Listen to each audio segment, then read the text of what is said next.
Audiobook, Fabricated Massacres and the Disarming of the Population. By Milco Baute. Written and published in 2019. Preface. The idea that someone or a group of powerful people might be fabricating massacres across the country to destabilize it or provoke a change in its constitution and laws might seem outrageous, absurd, a bad taste conspiracy theory, confusing, the opinion of a paranoid person, etc. Although I don't have the facts, I will rely on collected information and divine revelation to present this exposition, which might not help me and could even put me at risk. But God is in control, and I fear no evil. If God is with me, who can be against me? I will not fear what man can do to me. My intention is not to become famous, profit from this or any of my books, because I don't live off of this, nor do I care about fame. I prefer to go unnoticed and avoid trouble, but I cannot remain silent in the face of what is happening, in the face of injustice and evil.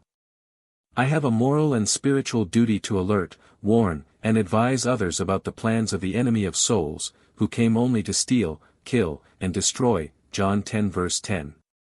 I must speak not only about God, His will, and the good news of salvation for all human beings, but also about His judgments and the enemy's plans.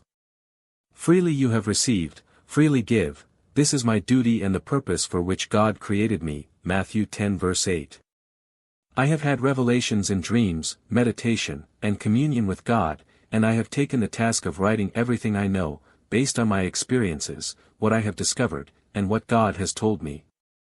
If you don't truly know God, you won't understand my words. Have you ever wondered why so many massacres happen in the United States of America so frequently, and not in other countries where buying and owning guns is also legal? There are indeed many crimes and sometimes several deaths in a day in any city in the world, such as gang fights, robberies, riots, etc. But in the case of massacres in high schools, public or private colleges, churches, clubs, and even concerts, this is not seen anywhere else in the world. And I'm not referring to terrorist attacks, but to killings carried out by domestic individuals, most of them without significant criminal records or serious offenses. All of this is a malevolent, well thought out, and organized plan that has been executed for some time in the American nation to remove from the Constitution the Second Amendment, the right to bear or own arms. This would then create a new, gun control law with the purpose of disarming the population. This is, without a doubt, the first step in establishing a dictatorship, as it would prevent the creation of militias or military cells throughout the country, leaving the population defenseless, to be subdued, or otherwise persecuted, imprisoned, or repressed. In short, repression and the imposition of a dictatorship would be easier with unarmed people. If you think that's absurd and would never happen in the U.S., because it's a democratic country, with solid laws, a heroic and impeccable history, the best economy, and the best military in the world, yes, we know that. That's also what people thought in other countries not so long ago in history. Just take a look at Venezuela, a fruitful country, a solid economy with abundant natural resources, with the coveted fossil fuel called oil, the top oil exporter on the continent, with a high standard of living. And what is it now? The poorest country in Latin America, because famine is killing them, something typical of a dictatorship, an old communist strategy. Ah, but you might say, the U.S. is not Venezuela. Yes, I know. But in Venezuela, they also said the same thing about Cuba, which has been suffering an unprecedented dictatorship for 6 decades, the longest in history, 6 decades of limitations, hunger, and repression. If Venezuela isn't Cuba, and Venezuela is now worse off than Cuba, don't be surprised if one day, after 1 or 2 decades of dictatorship in the U.S., it ends up worse than Venezuela. Because it's not the same as feeding 30 million people as feeding 300 million. Under a dictatorship, the state holds all control and all power and is the one that distributes. So don't doubt that hunger will be greater, because aside from being a strategy, socialism is a dysfunctional economic and social model, where there is poor management since everything belongs to the state. The government decides, the government directs, the government distributes.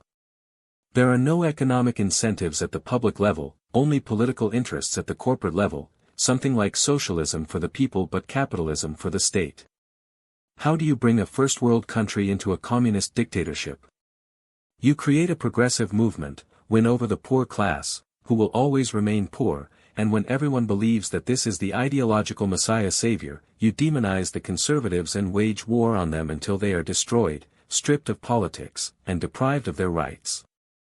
Then you unify the branches of power by making so many constitutional amendments that the Constitution is entirely changed into a modern world in pursuit of social equality, 21st century socialism. You achieve the transition with the support of the masses and the various parties of the same ideology, since opponents no longer exist. The country is then declared a democratic socialist republic, like China, which remains an empire. Boom! No one can knock them off the throne. But that takes time, especially in countries like the U.S., with a strong constitution and an invulnerable patriotic history, though it's not impossible. All that's needed is to keep the population misinformed by buying, bribing, and monopolizing the media and communication channels, as well as art, culture, and the entertainment world. In a third-world country, it's much easier. Examples: Cuba, Venezuela, Nicaragua, etc. All it takes is to be a politician and win the elections with fraud, lies, and false promises. Then establishing the dictatorship is 1, 2, 3, no complications. Divide and conquer. Promise and win. But this is nothing new, not something invented now, nor is it my idea. This is a plan that existed since the late 18th century in Lenin's mind. These are globalist ideas, where the aim is to impose a world or global government, with political, economic, and religious control, a triple empire with a world dictatorship, with the alliance of socialist countries or the emerging New Left, Islam, and ideological syncretism with the Vatican at the forefront as the religious base, along with major powers, big corporations, the United Nations, NATO, the International Monetary Fund, the World Bank, the European Union, and other established organizations and institutions that would benefit from that global dictatorship, that global government with its new world order, planned and prepared for centuries. The United States must be the starting point of this new world order, therefore, a dictatorship imposed with an appearance of democracy is the beginning of that global government, where the rich would become even richer, along with all their allies. That globalist elite is more interested in having more poor people, more mediocrity, and more poverty so that the masses can be more easily manipulated and subdued. Do not be deceived, there's no worse blind person than the one who refuses to see. If you want to know more about the topic of globalism and the New World Order, I recommend reading my book with the same title, where I explain all the details of these plans, the events to come in light of prophecy, and the spiritual truth behind all of this. The issue is not about controlling guns or removing them from sale, because criminals will still acquire them illegally, as has happened in most cases. The control should be over the people who purchase them.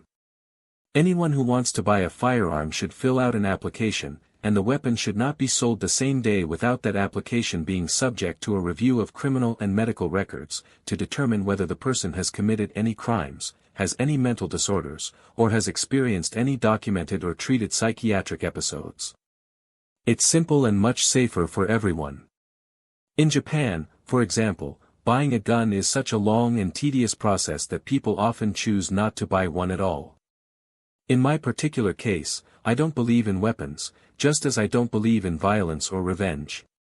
I am in God's hands, I depend on Him, I rest in Him, and I trust in Him, who delivers and protects me from all evil. I also do not fear death or what may come, I don't live in uncertainty or worry about what is happening. I respect those who like firearms and choose to arm themselves for protection, whether they are believers or not. It is their right and their free will. Characteristics of the massacres. The massacres or mass shootings that have been carried out have some common characteristics.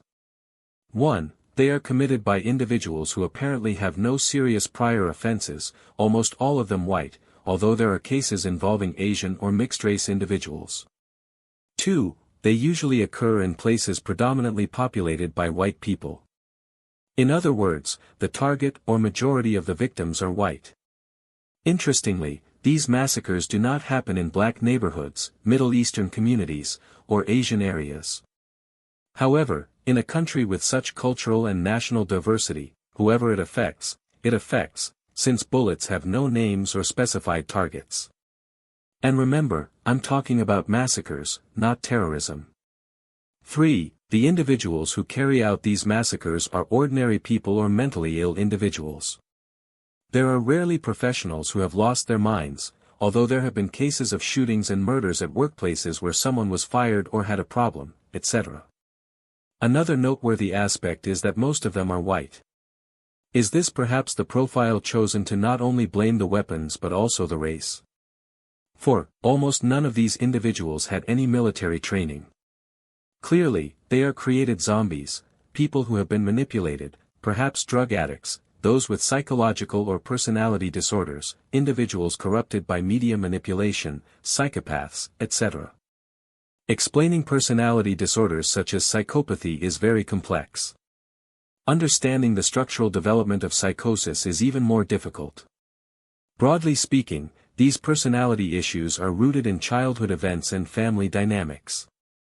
These people may have long histories of trauma, abuse, and frustration. That's why some people are easier to manipulate and can be led to commit such acts based on their mentality and psychological profile. 5. The press and media focus more on the tragedy than on the perpetrator and the motive behind such an act. The police department never explains the why or how, only that they don't have more information at the moment because it's under investigation. It seems the investigation never ends or is never really conducted, because after 2 days, you don't hear about it again. All that's discussed is the weapons used and the firearms being sold, because that's the anti-gun propaganda, to blame the guns as if guns kill. In reality, it's not the guns that kill, but the bullets or projectiles, in the case of firearms. Remember, most media outlets are controlled and financed by the political left. 6. These events are never labeled as terrorist attacks, not even domestic terrorism, even if the perpetrator is Arab or Muslim, unless they had previously announced involvement with a terrorist group or claimed to act in the name of Allah or ISIS. Nor are these acts considered hate crimes or racist attacks unless it was a white perpetrator against Muslims, a group of Muslims, or African Americans. 7. The AR-15 is the weapon that repeatedly shows up every time there is a massacre in the U.S. 8. Most of these people have no political affiliation or are registered as Democrats. Interesting, huh? Not all of these killers and psychopaths were violent, antisocial youth, mentally deranged, drug addicts, or influenced by evil forces, video games, or the like. Many were just ordinary people. Wikipedia points out that human experimentation was developed during the Cold War and the Korean War. Mind control programs received a major boost with the emergence of brainwashing. This type of research was promoted by the CIA, as brainwashing was seen as important in the fight against communism. Hypnosis, drugs, psychosurgery, and psychotherapies were combined in the search for a truth serum. The monstrous experiment aimed to create an agent who would never talk, even under torture, or an agent who was not even aware that they carried secret information implanted during an altered mental state induced by increasingly sophisticated drugs like LSD, ketamine, and psilocybin. Lobotomy and the implantation of electrodes were considered methods to create a superagent. One of the most notable cases of mind control involves a famous model from the 1940s and 50s named Candy Jones. In the book The Control of Candy Jones, the author reviewed hours of tape recordings made by Candy and her husband, revealing a systematic program to create, manipulate, and alter personalities. This kind of research continued until the early 70s by the CIA itself. John Marks, author of the best study on the CIA's mind control experiments, pointed out that CIA witnesses could not tell the truth before Congress because they had previously been subjected to mind control and personality alteration experiments. Persistent rumors have circulated about Navy research on telepathy.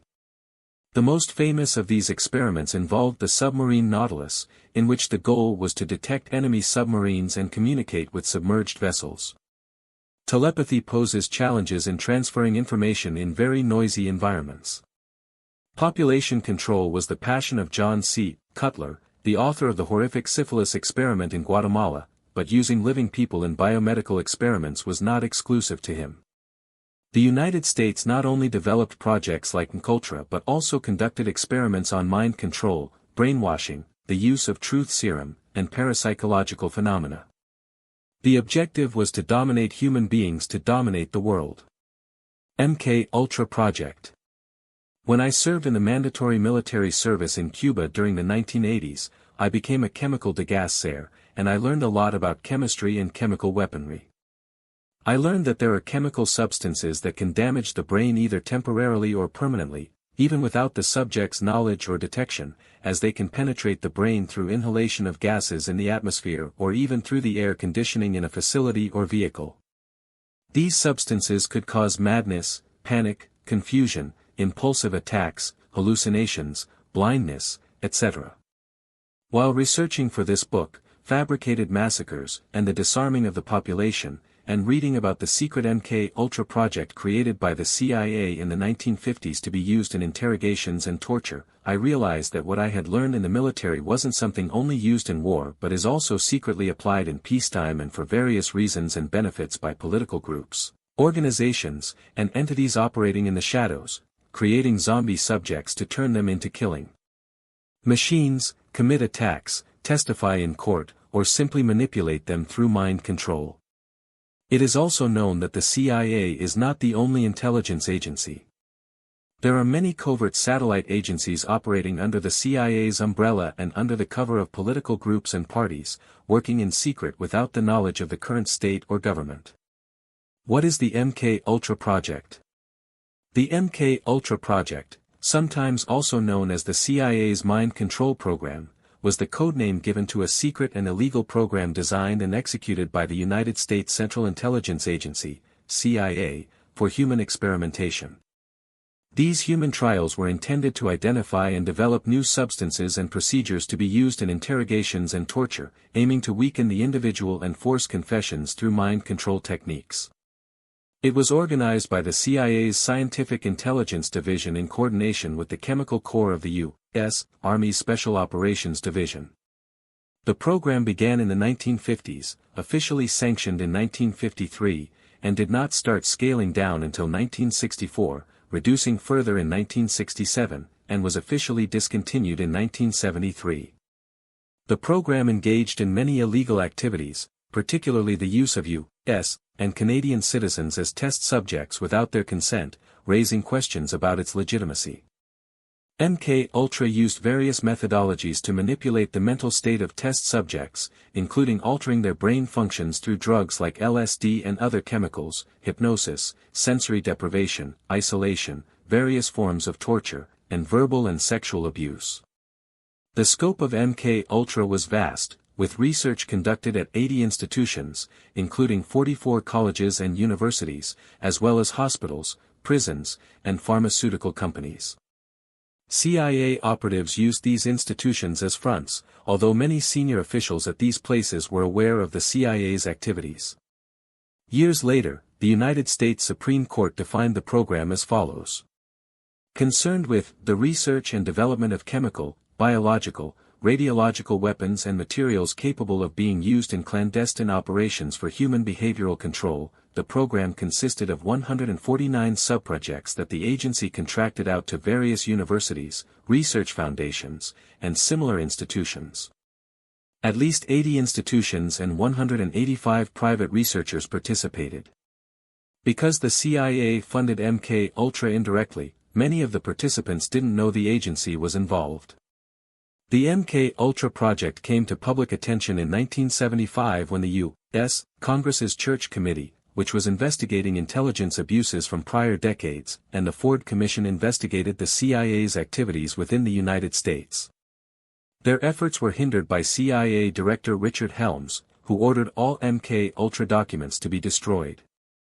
The Church Committee and Rockefeller Commission had to rely on sworn testimonies of direct participants and the small number of documents that survived the destruction. In 1977, a Freedom of Information Act request revealed a cache of 20,000 documents related to MKUltra, which led to new Senate hearings that same year. In July 2001, some residual classified information about MKUltra was declassified. Name: It is a CIA cryptonym in which the digraph MK represents the project of the CIA's technical services staff in the 1950s and 1960s. Origins. The MK Ultra program was initiated by order of Allen Dulles, the CIA director, in 1953. The first head of the program was Sidney Gottlieb. The main objective was to produce a drug that would force the subject to tell the truth. But there were approximately 150 research projects within the program, and the purpose of many of them is still unknown. Goals. The agency spent tens of millions of dollars, in 1950s value, on studies to control or influence the human mind, thereby improving its ability to extract information from individuals resistant to interrogation. Some historians believe that creating a Manchurian candidate type subject through mind control techniques was one of the goals of MK Ultra and other related CIA projects. Alfred McCoy claimed that the CIA sought to direct media attention to these ridiculous programs to distract from their real goals, which were to develop effective methods of torture and interrogation. These authors cite, for example, that the CIA's Cuban interrogation manuals refer to studies at McGill University, and most of the techniques referenced in Cuban are the same as those used by Ewan Cameron on his test subjects: sensory deprivation, drugs, isolation, etc. A 1955 Malawian Kwacha's Ultra document hints at the scope and magnitude of the effort. The document details a study involving drugs that alter consciousness as follows. Substances that promote illogical thinking and impulsiveness to the point where the subject loses credibility in public. Substances that enhance mental capacity and perception. Materials that prevent or counteract the intoxicating effects of alcohol. Materials that intensify the effects of alcohol. Substances that produce recognizable disease symptoms in a reversible way to be used for tricking people into believing they are sick. Materials that aid in quick induction of hypnosis or enhance its usefulness. Substances that increase individuals' ability to withstand sensory deprivation, torture, and coercion during interrogation and so-called brainwashing. Physical methods and materials that produce amnesia for events before, during, or after their use. Physical methods for producing shock and confusion over extended periods of secretive use. Substances that induce physical incapacity, like leg paralysis, acute anemia, etc. Substances that produce pure euphoria without subsequent depression. Substances that alter the structure of the personality, such that the recipient becomes more dependent on another person. A material that produces mental confusion of such a kind that the individual cannot question the orders he is given. Substances that reduce ambition and work efficiency when administered in undetectable amounts. Substances that produce hearing or vision deficits, preferably without permanent effects. A knockout pill that can be surreptitiously administered in drinks, food, cigarettes, or as an aerosol, which should be safe to use, induce amnesia, and be portable for use by field agents. A material that could be administered surreptitiously by the methods described above and, in small doses, make a person completely incapacitated. Experiments. Some of the elements used in the program included radiation and the drug LSD. Barbiturates and amphetamines were also used simultaneously, a method that was abandoned because the death rate of the test subjects was too high. Many other drugs were also used. The test subjects included CIA employees, members of the military services, doctors, other government agents, homeless people, prostitutes, patients with mental illnesses, and members of the general public, many times without the participants' knowledge or consent. Eventually, the researchers abandoned LSD because its effects were too unpredictable. The MK Ultra project consumed 6% of the CIA's funds in 1953. Drugs. It's not entirely clear which drugs were used in this process. What is most noted is that these were drugs that caused significant brain damage, forcing the test subject to see things and do whatever the CIA wanted. One drug that can be confirmed as used was the well-known LSD, a psychedelic drug used in brainwashing. LSD. The early efforts focused on LSD, which later came to dominate many of the MK Ultra programs. The experiments included the administration of LSD to CIA employees, military personnel, doctors, other government agents, prostitutes, patients with mental illnesses, and the general public in order to study their reactions. LSD and other drugs were generally administered without the subject's knowledge or informed consent, violating the Nuremberg Code, which the U.S. had agreed to follow after World War II. The efforts to recruit test subjects were often illegal, even aside from the fact that drugs were being administered, though at that time, the actual use of LSD, for example, was legal in the United States until October 6, 1966. In Operation Midnight Climax, the CIA set up several brothels to obtain a selection of men who would be too embarrassed to speak about the events. The men were treated with LSD, the brothels were equipped with one-way mirrors, and the sessions were filmed for later viewing and study. Some participants agreed to take part, and in many of these cases, they were apparently chosen for the most extreme experiments. In one case, volunteers were given LSD for 77 consecutive days.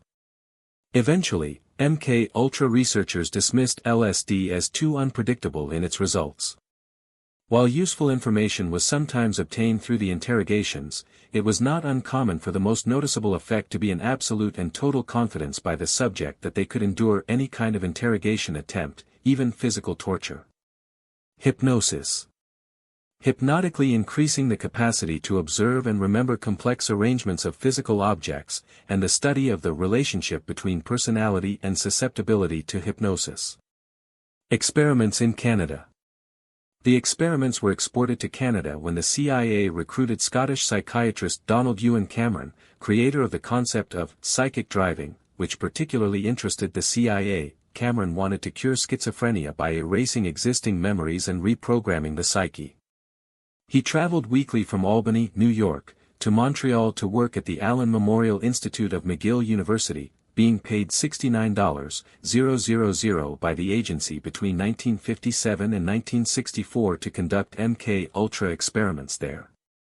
In addition to LSD, Cameron experimented with various paralytic drugs and also with electroconvulsive therapy at 30 to 40 times the recommended dose of electricity.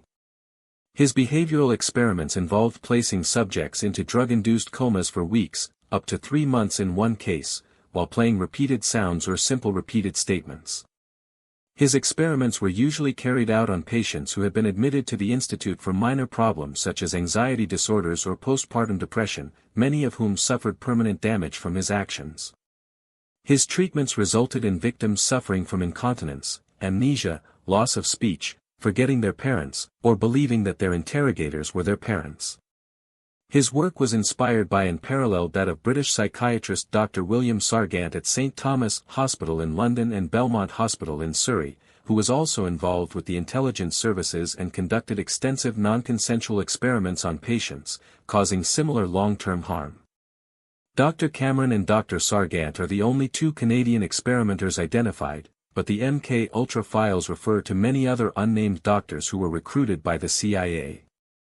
During this time, Cameron became globally known as the first president of the World Psychiatric Association, as well as president of both the American and Canadian Psychiatric Associations. Cameron had also served as a member of the medical tribunal at the Nuremberg trials in 1946–47. Revelation. In December 1974, the New York Times reported on the CIA's illegal domestic activities, mentioning experiments conducted on U.S. citizens. Soon after, congressional investigations and the Rockefeller Commission followed. The investigations revealed that Dr. Frank Olson had died from a fall out of a window after being administered drugs. However, the Olson family managed to reopen the case in 1994 after exhuming the body and finding signs of homicide. The investigation, however, could not find conclusive evidence, and the case was closed in 1996. It was also shown that the people subjected to the experiments had not given their consent. Timeline. 1977 U.S. Senate report on MK-Ultra. In 1973, CIA Director Richard Helms ordered that all MK-Ultra files be destroyed. As a result of this order, most CIA documents relating to the project were eliminated, making a full investigation of MK-Ultra impossible. In December 1974, the New York Times reported that the CIA had carried out illegal activities within the United States, including experiments on American citizens during the 1960s. That report led to investigations by the U.S. Congress, which created the Church Committee, as well as a presidential commission known as the Rockefeller Commission, which investigated the domestic activities of the CIA, the FBI, and military intelligence agencies. In the summer of 1975, the Church Committee report and the Rockefeller Commission publicly revealed for the first time that the CIA and the Department of Defense had carried out experiments on both conscious and unconscious human beings as part of a broad program focused on influencing and controlling human behavior through the use of psychoactive drugs like LSD and mescaline, along with other chemical, biological, and psychological methods. It also revealed that at least one person had died after being administered LSD. Much of what the Church Committee and Rockefeller Commission learned about the MK-Ultra program was contained in a report prepared by the Office of the Inspector General in 1963, which had survived the destruction of records ordered in 1973.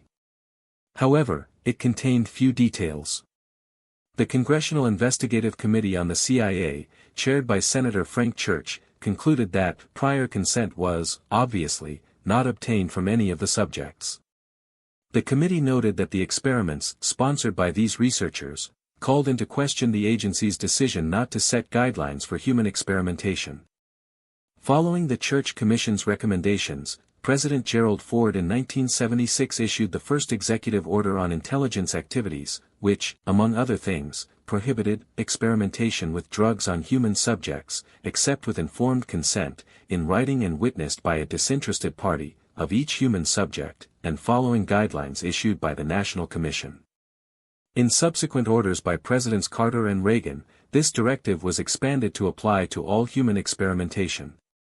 Due to the revelations about the CIA's experiments, similar stories emerged about experiments by the U.S. Army.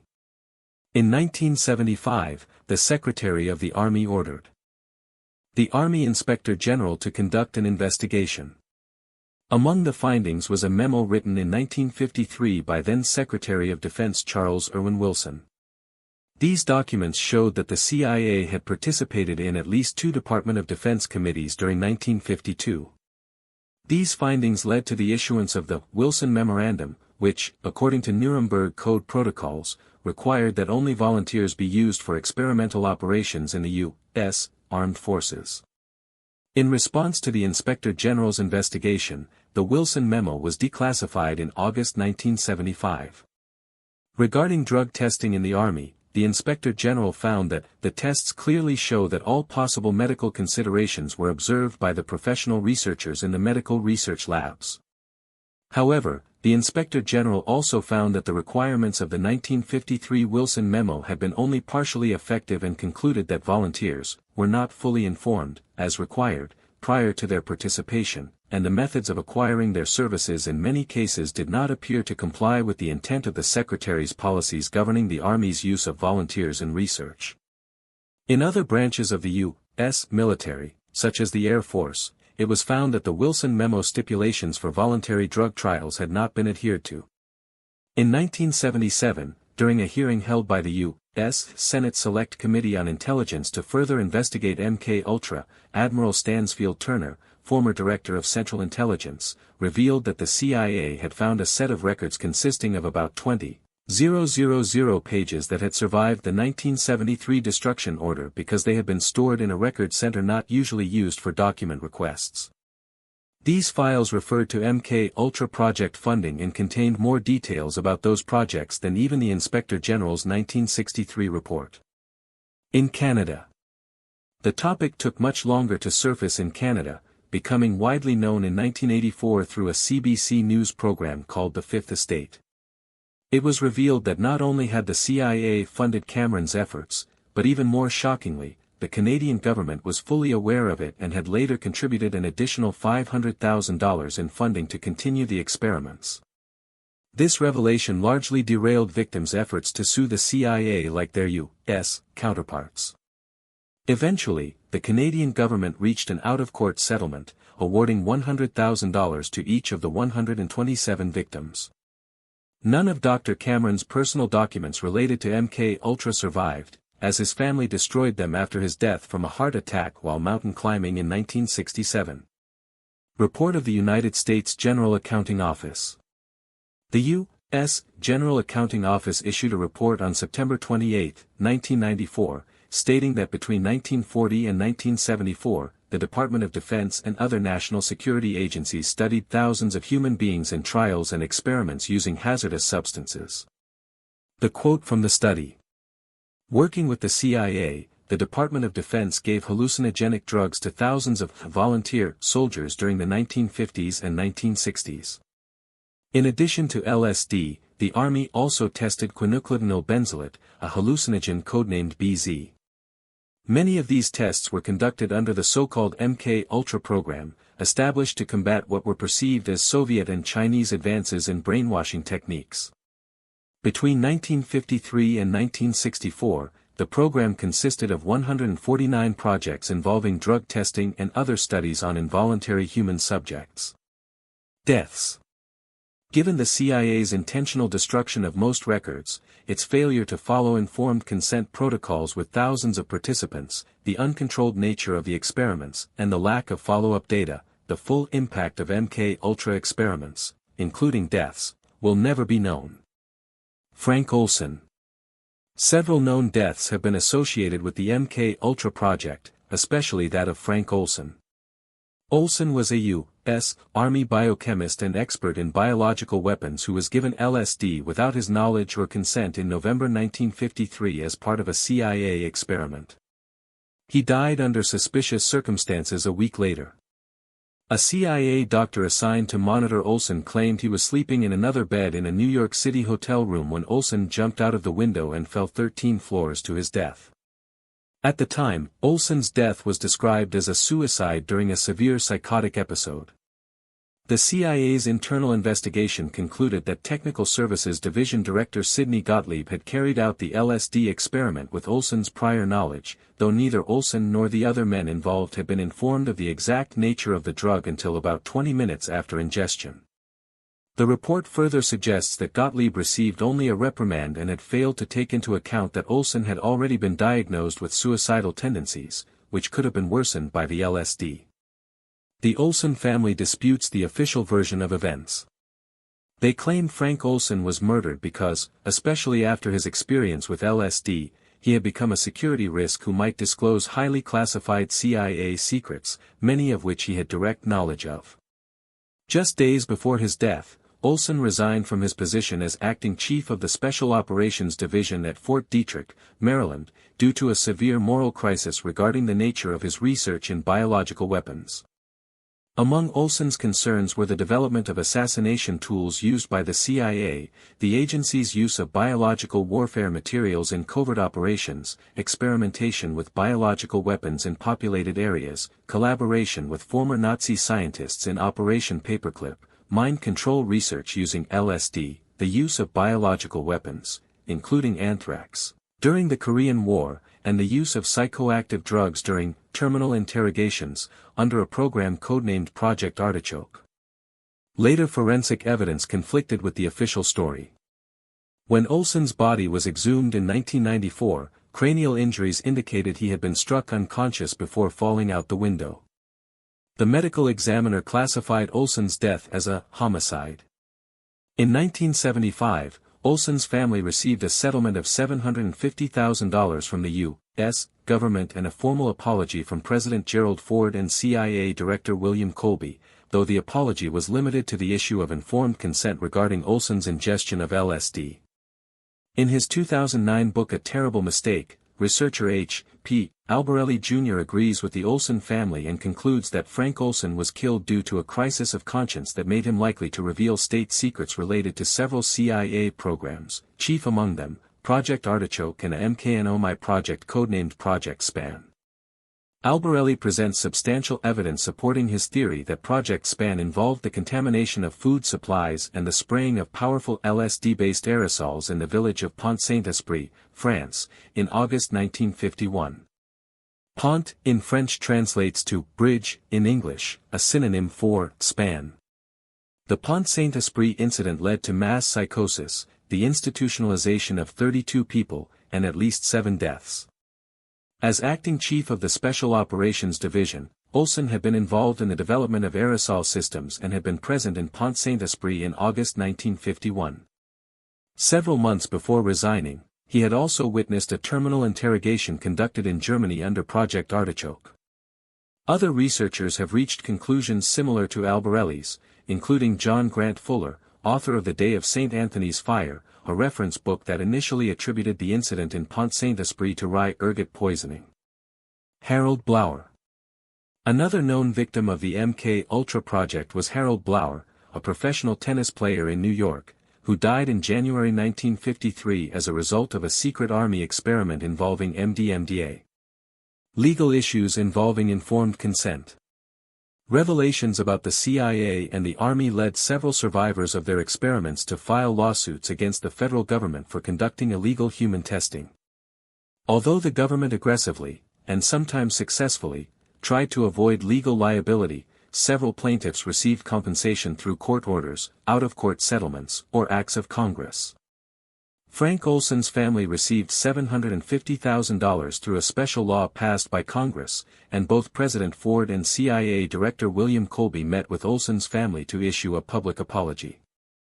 Previously, the CIA and the Army had actively and successfully worked to withhold incriminating information, even after secretly compensating victims' families. One of the Army's drug test subjects, Army Sergeant James Stanley, filed a significant lawsuit, although unsuccessfully. The government argued that Stanley was barred from suing under a legal doctrine known as the Fears Doctrine, from a 1950 Supreme Court case, Fears v. United States, that prohibits members of the armed forces from suing the government for injuries sustained, incident to service. In 1987, the South Supreme Court upheld this defense in a 5-4 decision that dismissed Stanley's case. The majority held that a test for liability that depends on the extent to which particular suits would call into question military discipline and decision-making would require judicial inquiry, and therefore intrusion into military matters. In dissent, Justice William Brennan argued that the need to preserve military discipline should not shield the government from accountability and punishment for grave constitutional violations. The Nuremberg medical trials of 1947 profoundly impressed the world that non-consensual human experimentation is unacceptable, both morally and legally. The United States Military Tribunal established the Nuremberg Code as a standard against which to judge German scientists who experimented on humans. In defiance of this principle, military intelligence officials began surreptitiously testing chemical and biological materials like LSD on humans. Statement by Justice William Brennan. There is no judicially crafted rule that should isolate the government from responsibility for involuntary and undisclosed human experimentation. As Justice Brennan noted, the United States played an instrumental role in prosecuting Nazi officials who conducted such experiments during World War II, and the standards developed by the Nuremberg military tribunals declared that the voluntary consent of the human subject is absolutely essential, to meet moral, ethical, and legal concepts. If this principle is violated, at the very least, society must ensure the victims are compensated, however possible, by the perpetrators. By Justice Sandra Day O'Connor. This is the only Supreme Court case addressing the application of the Nuremberg Code to U.S. government-sponsored experimentation. Although the lawsuit was ultimately unsuccessful, the dissenting opinions warned the military, and by extension, the entire government, that using people without their consent is unacceptable. The limited enforcement of the Nuremberg Code in U.S. courts does not reduce the authority of its principles, especially in light of cases that ignored those principles, which appeared in the media and professional literature during the 1960s and 1970s and ultimately led to policy changes in the mid-1970s. In another legal case, Wayne Ritchie, a former U.S. Marshal, claimed in the 1990s that the CIA had laced food or drink with LSD during a 1957 Christmas party, which led him to attempt a robbery at a bar and ultimately be arrested.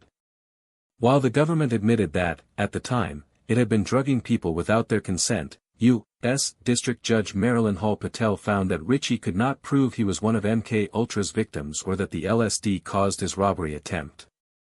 The case was dismissed in 2007. Extent of involvement. 44 U.S. universities, 15 research foundations or chemical/pharmaceutical companies, including Sandoz, now Novartis, and Eli Lilly and Company, 12 hospitals or clinics, in addition to those affiliated with universities, and 3 prisons are known to have participated in MK Ultra. Notable individuals. A considerable amount of credible circumstantial evidence suggests that Theodore Kaczynski, also known as the Unabomber, participated in MK Ultra-sponsored experiments carried out at Harvard University from the fall of 1959 to the spring of 1962. During World War II, Henry Murray, the lead researcher in the Harvard experiments, served in the Office of Strategic Services, OSS, the precursor to the CIA. Murray applied for a grant funded by the U.S. Navy, and his Harvard stress experiments closely resembled those directed by the OSS. Starting at the age of 16, Kaczynski participated alongside 21 other undergraduates in the Harvard experiments, which have been described as disturbing and ethically indefensible.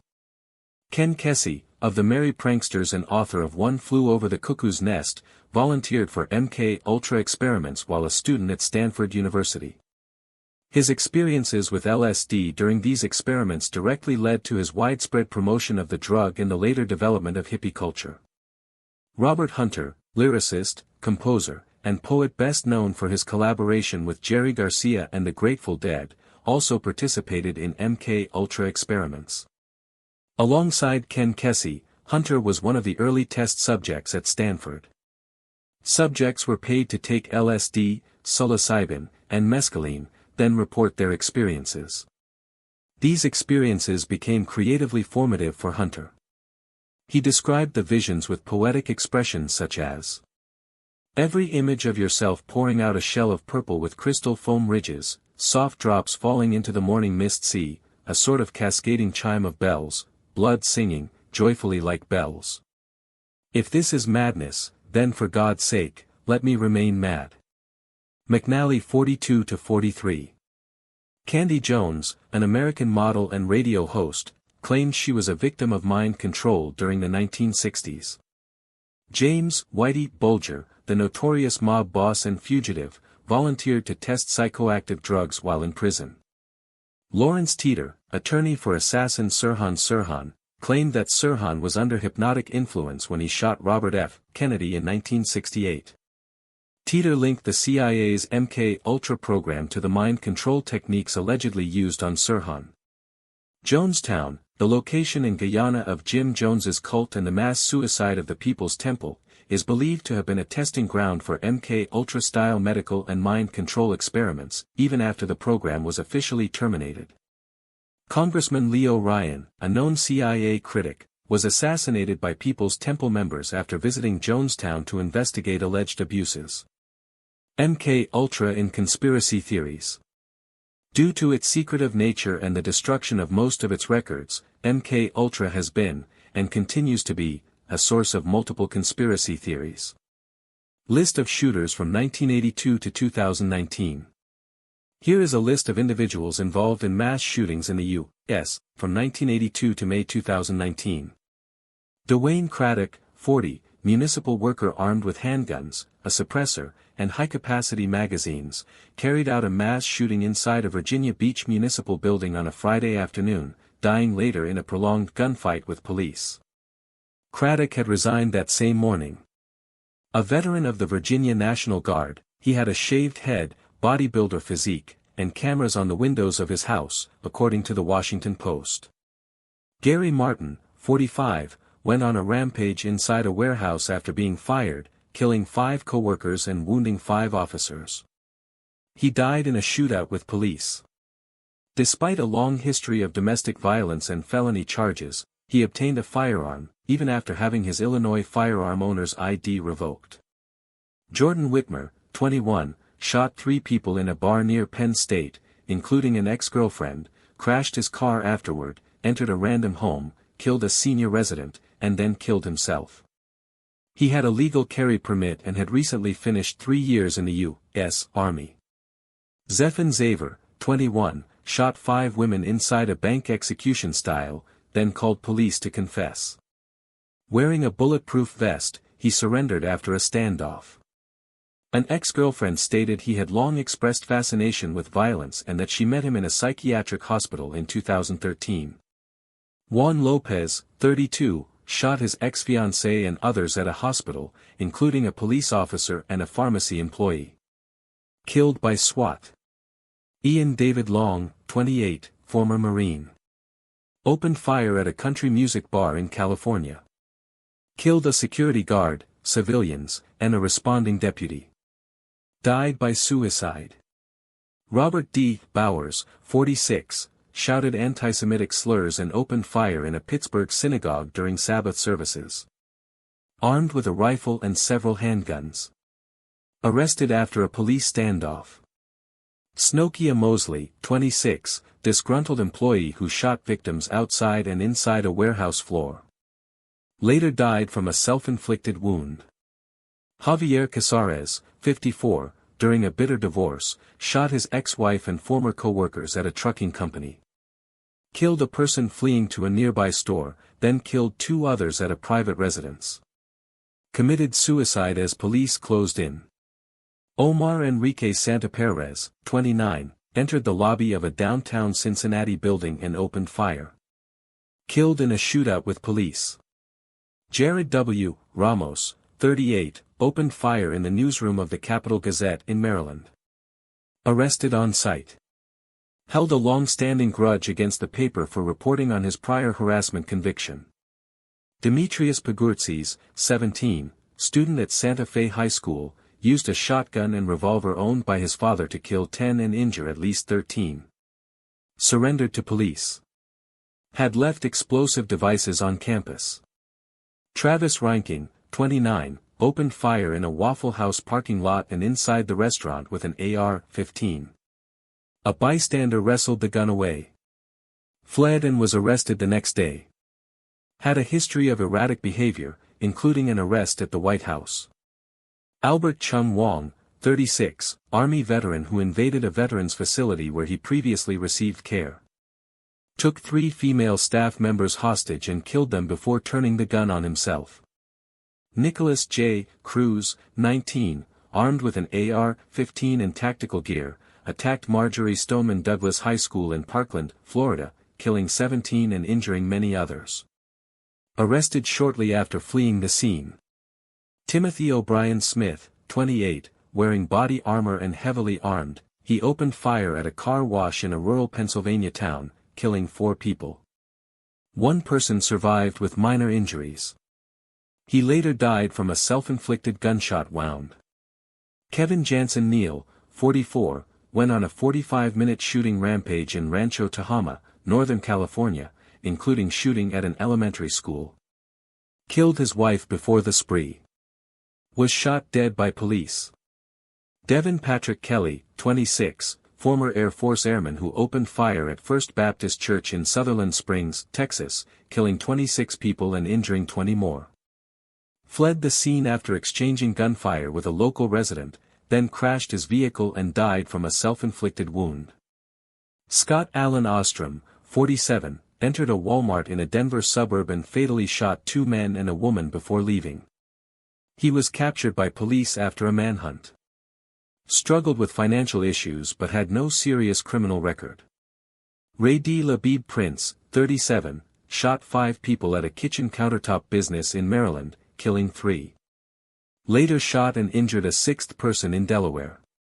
Captured after a multi-state manhunt.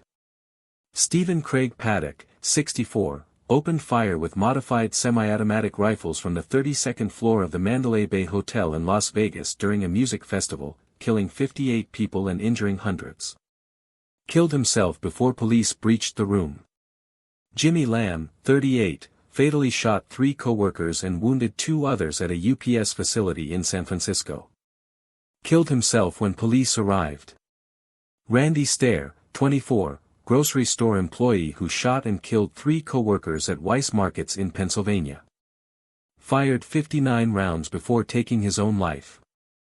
John Robert Newman Jr., 45, former employee at Fiamma Incorporated in Orlando, Florida.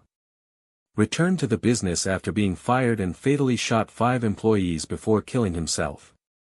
The attack took place 1 week before the anniversary of the Pulse nightclub shooting.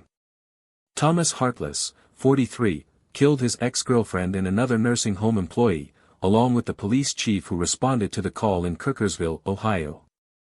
His ex had recently obtained a protective order against him. Over 60 guns were later found in his home. He died by suicide. Corey Ali Muhammad, 39, randomly shot and killed 3 white men in downtown Fresno, California, in what was later described as a hate crime. He yelled "Allahu Akbar" during arrest but had no ties to Islamic terrorism. Esteban Santiago, 26, flew from Alaska to Fort Lauderdale, Florida, and opened fire in the baggage claim area, killing 5 and wounding 6. Arrested at the scene. Dozens more were injured in the panic. Arkin Chetan, 20, killed 4 women and 1 man in the cosmetics section of a Macy's at Cascade Mall in Washington. Arrested while driving near his home a few hours later. Gavin Long, 29, former Marine who ambushed police officers in Baton Rouge, Louisiana, killing 3 and wounding 3 more. Killed by responding officers. Had posted extensively online expressing admiration for the Dallas police shooter. Micah Xavier Johnson, 25, Army veteran who shot and killed 5 Dallas police officers during a Black Lives Matter protest. Injured 9 others and 2 civilians. After a standoff, he was killed by a police bomb delivered via robot. Omar Mateen, 29, carried out a mass shooting at Pulse, a gay nightclub in Orlando, Florida, in the early hours of June 12, 2016. Killed 49 people and wounded over 50.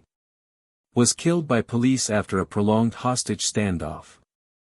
Cedric L. Ford, factory painter who opened fire from his car and then at his workplace in Kansas after receiving a restraining order earlier that day. Killed 3 and wounded several others before being killed by police. Jason B. Dalton, Uber driver, went on a shooting spree in Kalamazoo, Michigan, selecting victims at random over the course of several hours. Killed 6 and injured 2. Arrested without incident. Syed Rizwan Farouk and Tashfeen Malik, married couple who committed a mass shooting at a holiday party at the Inland Regional Center in San Bernardino, California. Killed 14 and wounded 21. Both were killed by police after a chase and shootout. Robert Louis Deere, 57, opened fire at a Planned Parenthood clinic in Colorado Springs, killing a police officer and 2 civilians. Wounded 9 others. Arrested after a long standoff. Noah Harpham, 33, went on a shooting spree in Colorado Springs, killing 3 before being shot dead by police. Chris Harper Mercer, 26, opened fire at Umpqua Community College in Oregon, killing 9 people and injuring 8. Died by suicide after an exchange of gunfire with police. Mohammed Yusuf Abdulaziz, 24, a naturalized U.S. citizen born in Kuwait, attacked a Naval Reserve Center in Chattanooga, Tennessee. Killed 4 Marines and a Navy sailor, and injured several others. Killed by police. Dylan Storm Roof, 21, white supremacist who killed 9 black churchgoers during a Bible study at Emmanuel AME Church in Charleston, South Carolina. Arrested the next day. Later sentenced to death. Sergio Valencia del Toro, 27, in what was described as a random act, opened fire and killed 3 people, including an 11-year-old girl. Died by suicide. Jalen Freiberg, 15, opened fire in the cafeteria at Marysville Pilchuck High School in Washington. Shot 5 students, including 2 cousins and 3 friends, killing all but 1. Then committed suicide. Elliot Roger, 22, killed 3 people by stabbing them in his apartment, then shot and ran over several others while driving around Isla Vista, near UC Santa Barbara. Killed 6 people total, injured 14, then shot himself. Ivan Lopez, 34, U.S. Army specialist who opened fire at Fort Hood in Texas, killing 3 and injuring 12. Shot himself when confronted by military police. Sherry Lash Rhodes, 44, former tribal leader who opened fire at the Cedarville Rancheria Tribal Office and Community Center, killing 4 and injuring 2. Also stabbed one victim after running out of bullets. Aaron Alexis, 34, former Navy contractor who opened fire at the Washington Navy Yard, killing 12 people and wounding 8. Shot dead by police. John Zawari, 23, dressed in black and armed with an AR-15 style rifle, he killed 5 people during a shooting spree in Santa Monica, California, including his father and brother. Was killed by police at Santa Monica College. Adam Lanza, 20, killed his mother at home, then drove to Sandy Hook Elementary School in Newtown, Connecticut, and fatally shot 20 children and 6 adult staff members before killing himself. Jacob Tyler Roberts, 22, wore a hockey mask and opened fire with a stolen rifle in Clackamas Town Center Mall in Oregon. Killed 2 and injured 1 before taking his own life.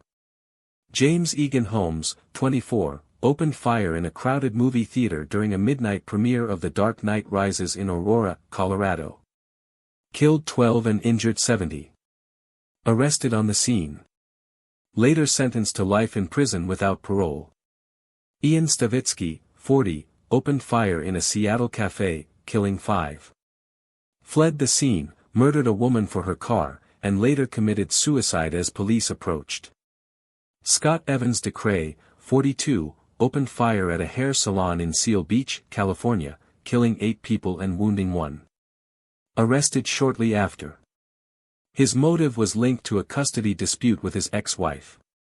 Jared Lee Launer, 22, shot and killed 6 people and wounded 13 others at a public gathering in Tucson, Arizona, including Congresswoman Gabrielle Giffords. Captured and sentenced to life in prison. Omar Thornton, 34, employee at a beer distributor who opened fire after a disciplinary hearing where he was forced to resign. Killed 8 co-workers, then died by suicide. Roderick Dantzler, 34, went on a rampage in Grand Rapids, Michigan, killing 7 people including his estranged wife and their daughter. Died by suicide after a police chase and hostage situation. Eduardo Senchen, 32, opened fire at an IHOP restaurant in Carson City, Nevada, targeting National Guard members. Killed 4 people and wounded 7 before committing suicide.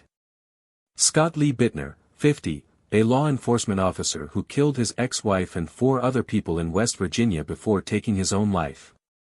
Believed to be a murder-suicide related to domestic issues. Amy Bishop, 45, biology professor who opened fire at a faculty meeting at the University of Alabama in Huntsville. Killed 3 colleagues and injured 3 others. Arrested on the scene. John Patrick Bedell, 36, shot and wounded 2 Pentagon police officers before being fatally shot himself in an exchange of gunfire. Major Nadal Hassan, 39, U.S. Army psychiatrist who opened fire at Fort Hood military base in Texas. Killed 13 people and injured over 30. Was shot and paralyzed, later sentenced to death. Jivali Wong, 41, entered the American Civic Association Immigration Center in Binghamton, New York, and opened fire, killing 13 people and wounding 4. Died by suicide. Michael McClendon, 28, went on a shooting spree across 2 Alabama counties, killing 10 people including his mother, grandparents, uncle, and the wife and child of a local deputy. Set his house on fire and died by suicide after a shootout with police. Stephen Kosmierczak, 27, opened fire in a lecture hall at Northern Illinois University, killing 5 students and injuring 17 before taking his own life. Was described as a quiet, successful student with a history of mental illness. Robert Hawkins, 19, opened fire at Westroads Mall in Omaha, Nebraska, killing 8 people and wounding 4. Left a suicide note before dying by self-inflicted gunshot. Sung-Hui Cho, 23, carried out the deadliest school shooting in U.S. history at Virginia Tech, killed 32 people and wounded 17 before committing suicide. Had a history of mental health issues and disturbing behavior. Kyle Aaron Huff, 28, opened fire at a house party in Seattle attended by people from a rave event. Killed 6 people and then himself when confronted by police. Mark Barton, 44, day trader who killed his wife and children at home, then opened fire in 2 Atlanta investment offices, killing 9 people and injuring 13. Died by suicide hours later. Larry Gene Ashbrook, 47, entered a church youth rally in Fort Worth, Texas, killing 7 people and wounding 7 more before taking his own life. Motive unknown, but described as a recluse with anti-government views.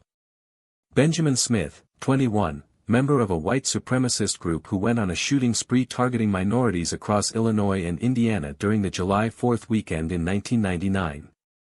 Killed 2 and wounded 9 before killing himself during a police chase. Eric Harris and Dylan Klebold, 18 and 17, carried out the infamous Columbine High School massacre, killing 12 students and 1 teacher, and injuring 21 others before committing suicide. Planned the attack for over a year and left behind journals and videos explaining their motives. Kip Kinkle, 15, killed his parents at home and then opened fire at Thurston High School in Oregon, killing 2 students and wounding 25 others. Overpowered by students and arrested. Diagnosed with paranoid schizophrenia. Andrew Worst, 14, brought a gun to his middle school dance in Edinburgh, Pennsylvania. Killed a teacher and wounded 3 others before being subdued by another teacher. Luke Woodham, 16, killed his mother at home. Then opened fire at his high school in Pearl, Mississippi, killing 2 students and wounding 7. Stopped by the assistant principal, who retrieved a gun from his car and held Woodham until police arrived. Barry Lukaitis, 14, carried out a school shooting in Moses Lake, Washington, killing a teacher and 2 students. Took hostages but was eventually subdued by a teacher. Wayne Lowe, 18, student at Simon's Rock College in Massachusetts. Opened fire on campus, killing 2 and injuring 4. Taken into custody and sentenced to life in prison without parole. Gang Liu, 28, graduate student at the University of Iowa. Killed 5 people, including professors and administrators, and wounded another before dying by suicide. Was reportedly angry over losing an academic award. James Oliver Huberty, 41, opened fire in a San Isidro, California, McDonald's in 1984, killing 21 people and injuring 19. He was killed by a police sniper after a lengthy standoff. This was one of the deadliest mass shootings in U.S. history at the time. Patrick Edward Purdy, 25, opened fire on a school playground in Stockton, California, killing 5 children and wounding over 30 others. Used an AK-47 type rifle. Committed suicide on the scene. Sylvester Murray, 34, killed 6 people and wounded 1 in a shooting spree in Michigan. Believed to have had schizophrenia. Arrested and later died in prison. George Hennard, 35, crashed his pickup truck into a Luby's cafeteria in Killeen, Texas, and opened fire, killing 23 people and injuring 20. Committed suicide when police arrived. Colin Ferguson, 34, opened fire on a Long Island Railroad commuter train, killing 6 people and injuring 19 others. Arrested on the scene. Convicted and sentenced to multiple life terms in prison. Charles Whitman, 25, former Marine who climbed the University of Texas Tower in Austin in 1966 and began shooting at random. Killed 14 people and wounded 31 before being shot and killed by police. He had killed his mother and wife earlier that day. An autopsy later revealed a brain tumor. Howard Unruh, 28, committed one of the first known mass shootings in U.S. history in 1949 in Camden, New Jersey. Walked through his neighborhood and killed 13 people in 12 minutes using a Luger pistol. Was found criminally insane and institutionalized for the rest of his life. Richard Speck, 24, not a mass shooter in the typical sense, but notable. In 1966, broke into a nurse's dormitory in Chicago and systematically tortured, raped, and murdered 8 student nurses. Captured, tried, and sentenced to life in prison. Died in 1991.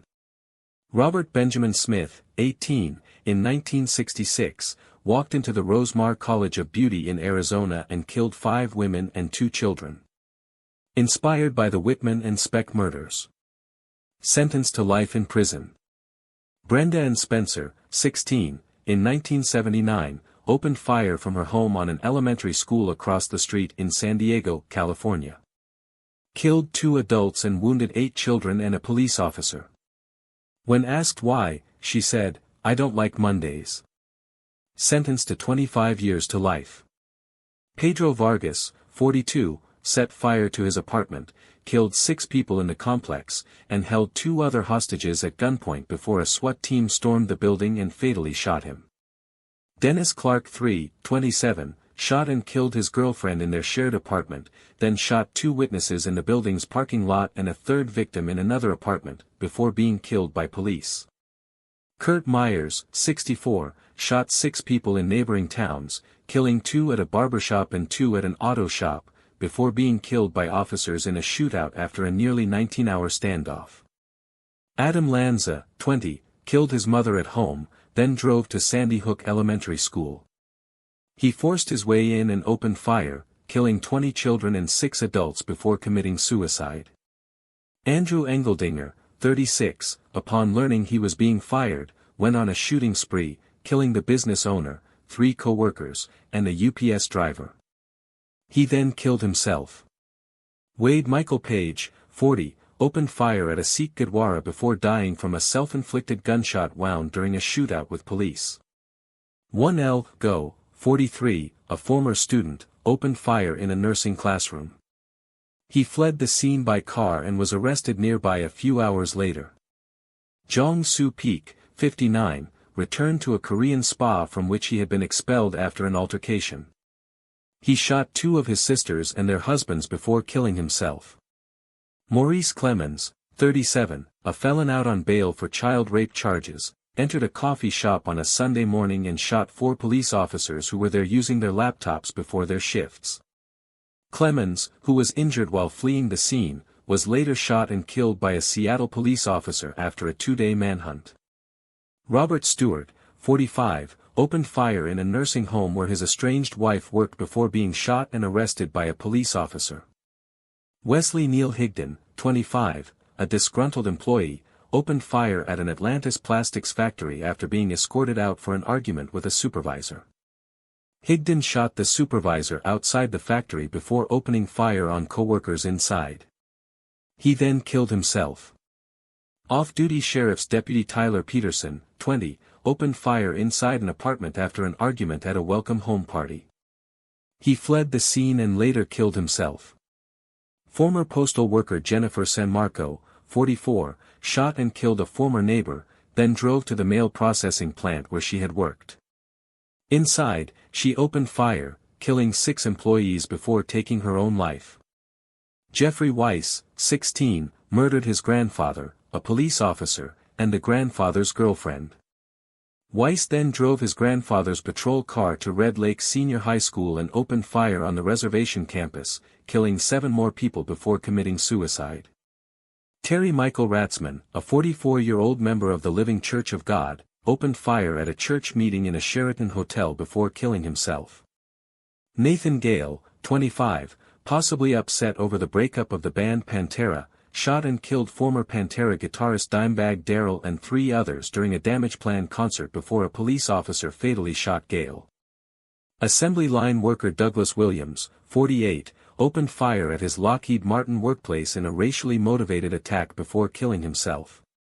Fired employee William D. Baker, 66, opened fire at his former workplace, Navistar, before killing himself. Michael McDermott, 42, opened fire on his co-workers at Edgewater Technology and was later arrested. Hotel employee Silvio Leyva, 36, shot and killed 4 co-workers at the Radisson Bay Harbor Inn before killing a woman outside who refused to give him her car. He was arrested shortly after the shootings. Byron Koji Wayasugi, 40, a Xerox service technician, opened fire inside the building with a 9mm Glock. He fled and was later arrested by police. Larry Gene Ashbrook, 47, opened fire inside Wedgwood Baptist Church during a prayer rally before killing himself. Day trader Mark O. Barton, 44, who had recently lost a substantial amount of money, went on a shooting spree across 2 day trading firms. He began at Alltech Investment Group, where he worked, then moved on to Momentum Securities. He fled, and hours later, after being cornered by police outside a gas station, he killed himself. 2 days before the rampage, he had killed his wife and 2 children with a hammer. Eric Harris, 18, and Dylan Klebold, 17, opened fire throughout Columbine High School before committing suicide. After being expelled for having a gun in his locker, Kipland P. Kinkle, 15, a freshman at Thurston High, went on a shooting spree, killing his parents at home and 2 students at school. 5 classmates wrestled Kipland to the ground before he was arrested. Mitchell Scott Johnson, 13, and Andrew Douglas Golden, 11, 2 juveniles, ambushed students and teachers as they were leaving school. They were apprehended by police at the scene. Lottery worker Matthew Beck, 35, shot 4 of his bosses over a wage dispute before killing himself.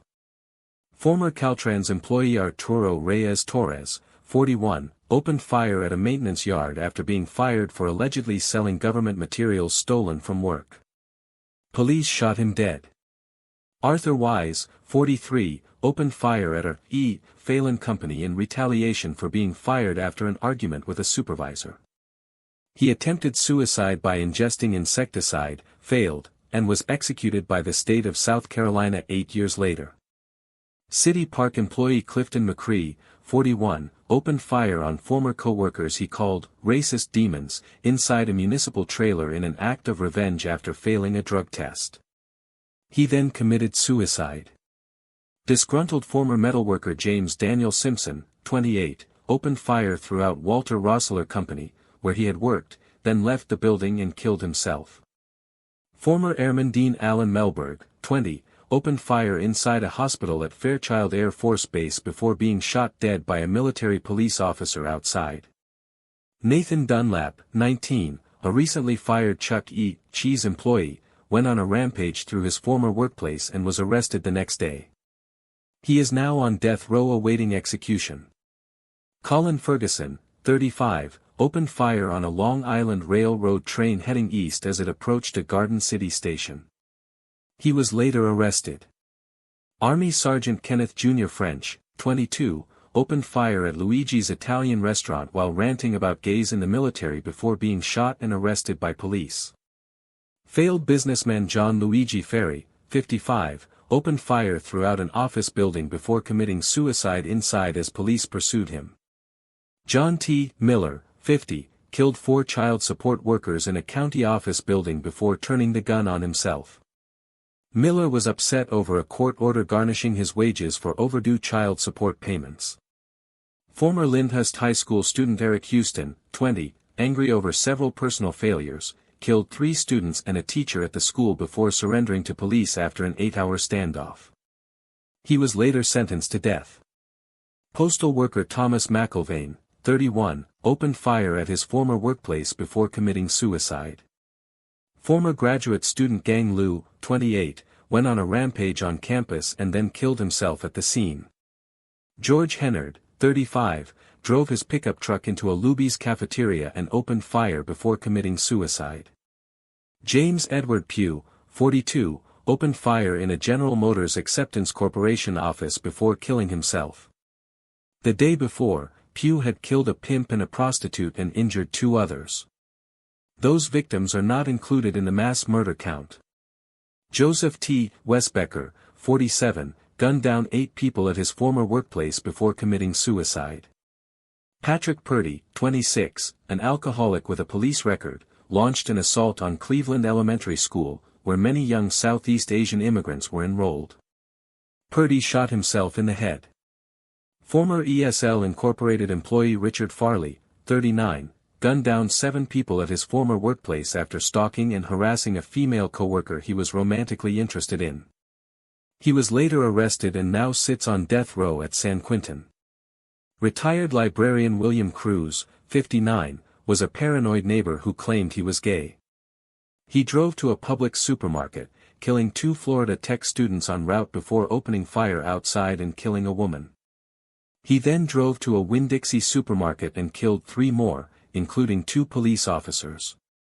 Cruz was arrested after taking a hostage and died on death row in 2009. Postal worker Patrick Sherrill, 44, opened fire in a post office before committing suicide. James Oliver Huberty, 41, opened fire in a McDonald's restaurant before being killed by a police officer. Abdulkrim Balachab, 39, opened fire in an upscale nightclub after a woman rejected his advances. He was later arrested.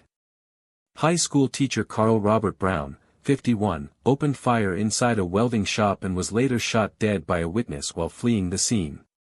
Gary Martin, a 45-year-old factory worker in Aurora, Illinois, killed 5 co-workers at the Henry Pratt Company manufacturing plant in the Chicago suburbs during a meeting in which he was fired.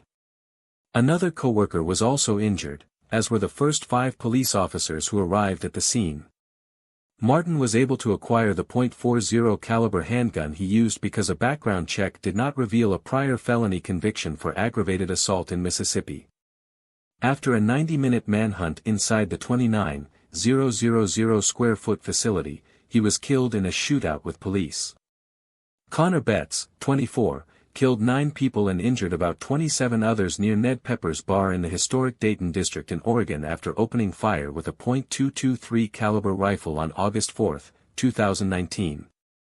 Patrick Crusius, 21, from Allen, Texas, armed with a rifle, stormed a Walmart supermarket on the east side of El Paso, Texas, leaving 22 dead, including a U.S. Army veteran and Mexican citizens, on August 3, 2019. 2 different but evident cases. Of course, it's illogical to think that all these cases are linked to a conspiracy to carry out constitutional changes and the so-called gun control with the goal of disarming the population. Of course, there are isolated cases of outbursts, rage, anger, thirst for revenge, desire to kill, to commit suicide while taking others with them, remorse, fanaticism, and even terrorism. In cases involving schools, universities, churches, etc., there's a recognizable personality pattern. Many of these massacres are so evident that there's no doubt they were staged, and they are also intriguing because neither the press, the media, the FBI, nor the police department truly explain the killer's motives. In the case of Nicholas J. Cruz, 19 years old, who murdered 17 people and injured another 17 at Marjorie Stoneman Douglas High School in Parkland, Florida, videos surfaced on social media in which he recorded himself speaking about what he was going to do.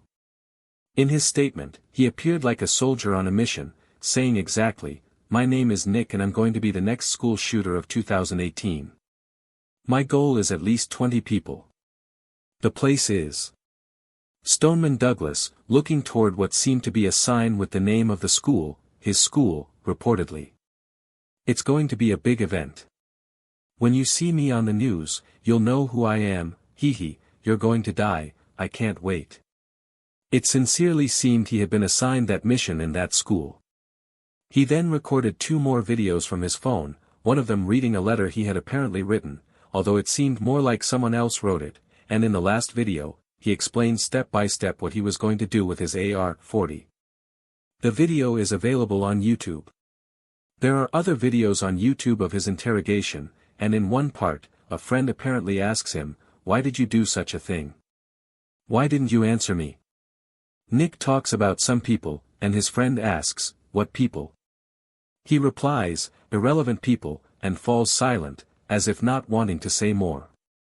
If this isolated, mediocre young man with personality disorders was offered something, even if he spends his life in prison, I believe he wouldn't talk.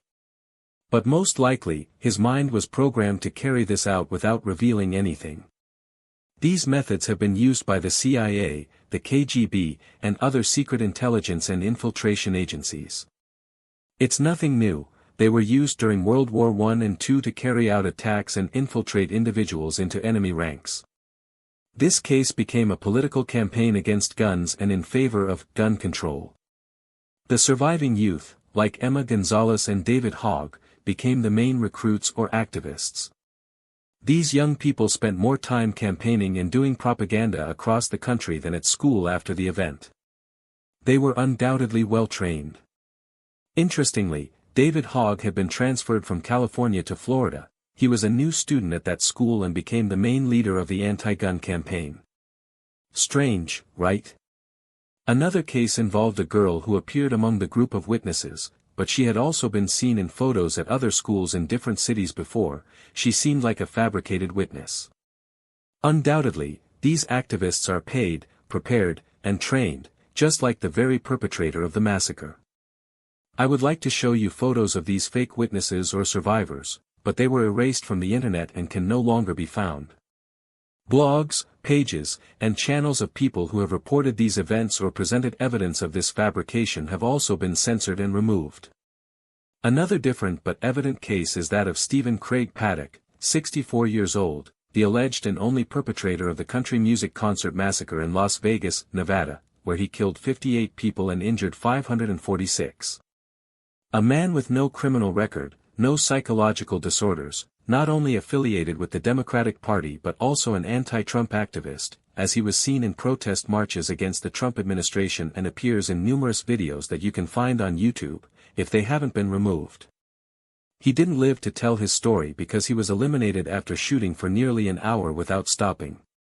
This massacre was well planned and targeted a white majority, as most country music fans are Anglo-Saxons, and the states where this music is most popular were precisely those where the Republican Party won by majority. This reek of revenge, plus the intention to convince the Anglo-Saxon and Republican majority that the Second Amendment of the Constitution must definitely be changed, and the sale of all types of weapons banned, even retrieving those already sold. This is the battle the American left is now focused on, so that, once they take back the White House, they can implement even more drastic changes, as Hillary Clinton warned during a rally in New York City in January 2016, and I quote, "We will make big changes like never before, and we will spend and do whatever is necessary." I also imagine that among those plans is the unification of powers and the Leninist tactics for a socialist revolution within a capitalist country. Am I speculating? No. There is no worse blind person than the one who refuses to see. Several cell phone recordings taken during the shooting from the hotel show there was another shooter on the 4th floor or higher.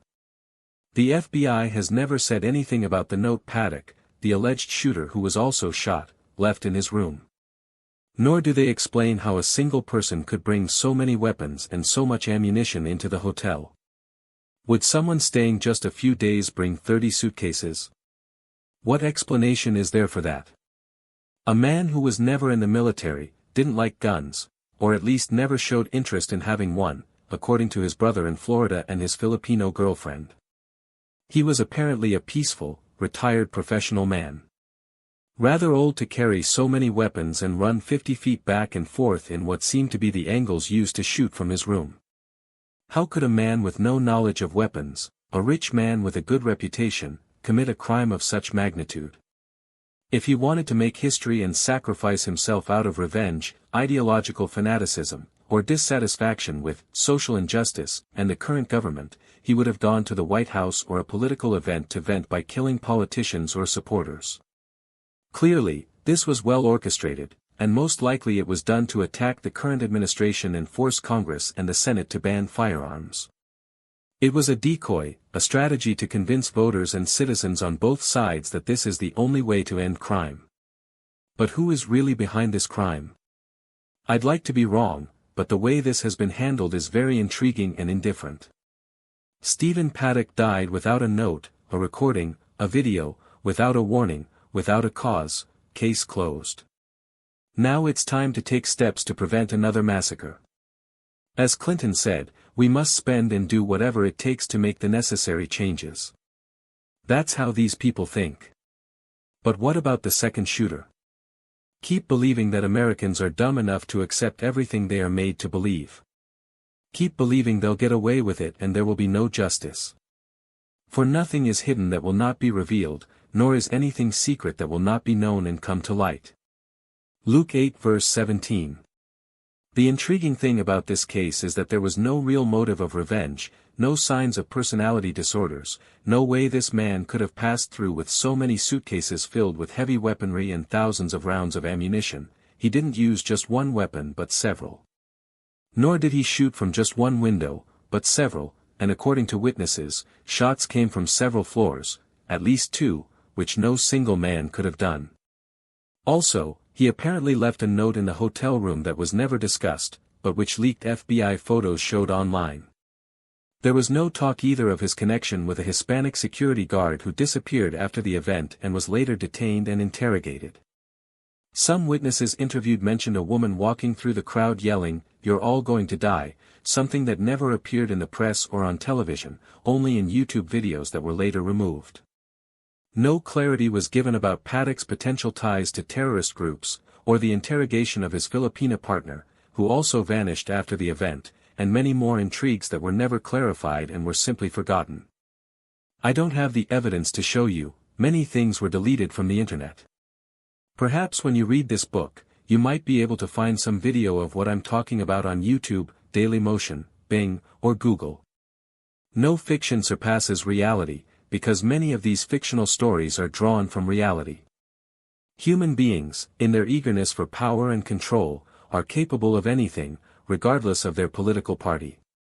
But it is precisely the political left that has historically demonstrated that the only way to maintain power is by having control, by unifying the three branches, executive, legislative, and judicial, disarming the population, and keeping them poor, mediocre, dependent, and submissive. The Manchurian Candidates and Jason Bourne characters, though fictional, are based on real stories from the old school, typical of dictatorial regimes.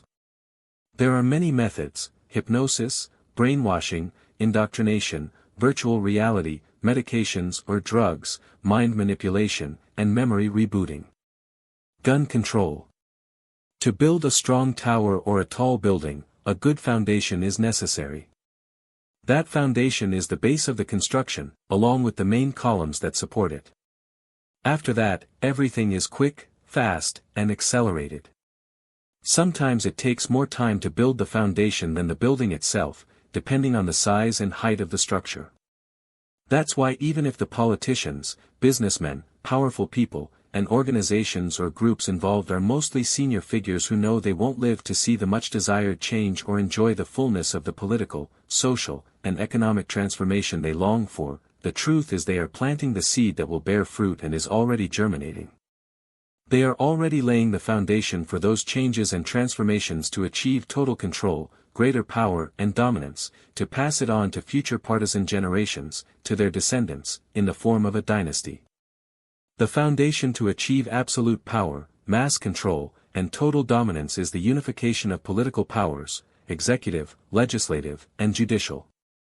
In order to impose those changes and maintain control, it is essential to disarm the population. This would prevent the creation of armed groups or militias that could organize to fight against the state, against the tyrant trying to take over, and against all the laws and measures of this dominant government. It's obvious, logical, common sense, it has always been that way throughout history. If you don't believe it, ask Yakubu Gowon, Mengistu Haile Mariam, Kim Il-sung, Pol Pot, Ismail Enver Pasha, Hideki Tojo, Leopold II of Belgium, Adolf Hitler, Joseph Stalin, Mao Zedong, Fidel Castro, and even Hugo Chavez, dictators and tyrants who seized absolute power by first establishing gun control or the disarmament of the population to repress them without obstacles, delays, or scruples. Some of them died in power, of illness or old age. As the English saying goes, first things first, one step at a time. Everything begins with the first step, once the plan is in place.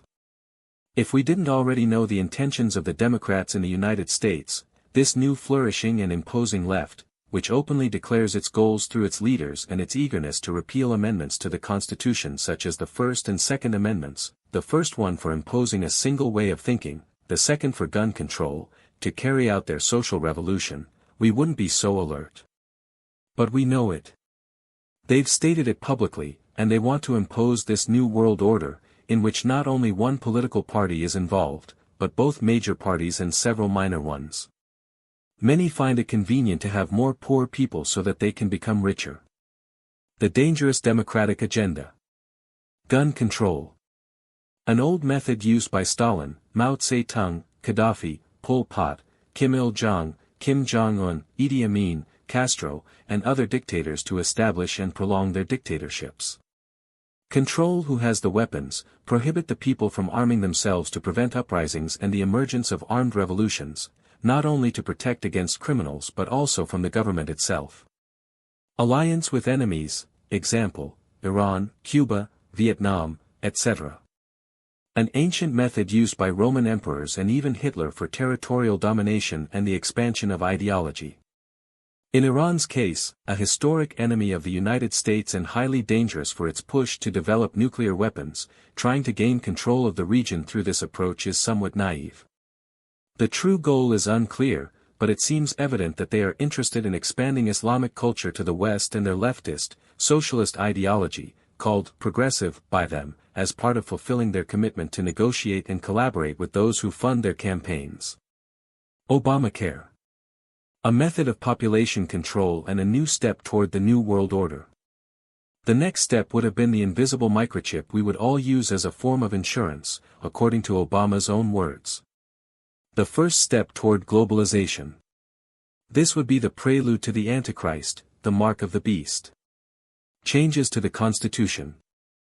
Gun control is only the beginning of the constitutional changes in the Democratic agenda, violating the Second Amendment written in 1789 and ratified in 1791, the 14th concerning citizenship, the 25th giving power to the President over the law, and also threatening the First Amendment, because freedom of speech has already become a controlled and limited liberty, and will continue to be. The most important is the 22nd Amendment, which limits the President to only 2 four-year terms.